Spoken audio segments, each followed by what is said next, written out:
दोस्तों, आपने red cross का नाम कई बार अखबारों और समाचारों में ज़रूर सुना होगा। आखिर क्या है रेड क्रॉस और क्या करता है रेड क्रॉस?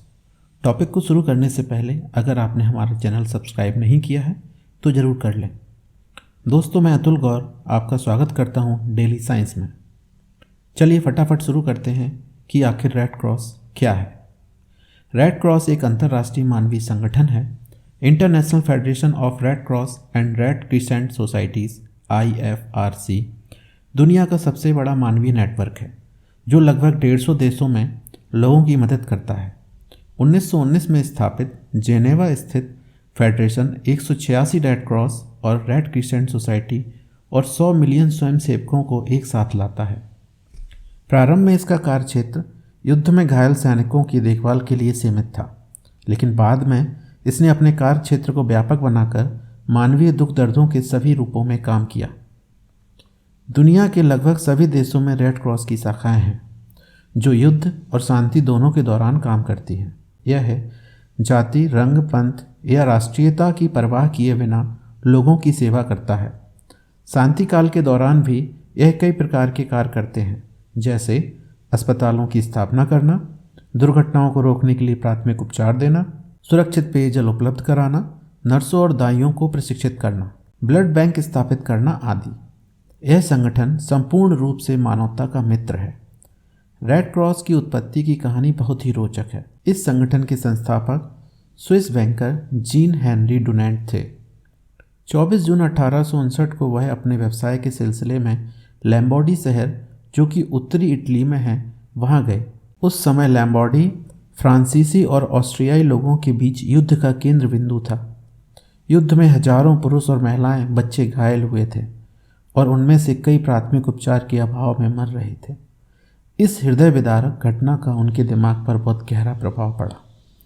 उन्होंने अपना काम भूलकर लड़ाई में दोनों पक्षों के घायलों की देखभाल के लिए स्थानीय ग्रामीणों को संगठित किया। उनके प्रयासों ने कई लोगों की जान बचाई। 1862 में डोनेंट ने एक पुस्तक शीर्षक अ मेमोरी ऑफ सोल्फेरिनो लिखी, जिसमें उन्होंने दुनिया के लोगों से स्पेशल रिलीफ सोसाइटी बनाने की अपील की। युद्ध में घायल हुए सैनिक असहाय होते हैं और मनुष्य के रूप में यह सभी का कर्तव्य है कि हम उनकी सहायता करें। इस अपील का लोगों पर बहुत गहरा प्रभाव पड़ा और 1864 में जनेवा में आयोजित अंतर्राष्ट्रीय सम्मेलन में 16 देशों ने रेड क्रॉस बनाने के विचार को स्वीकार किया। स्विट्जरलैंड के झंडे में लाल रंग के ऊपर एक सफ़ेद क्रॉस था। इसे बदलकर सफ़ेद रंग पर एक रेड क्रॉस इस संगठन को दिया गया, जो इसका नाम और झंडा बना।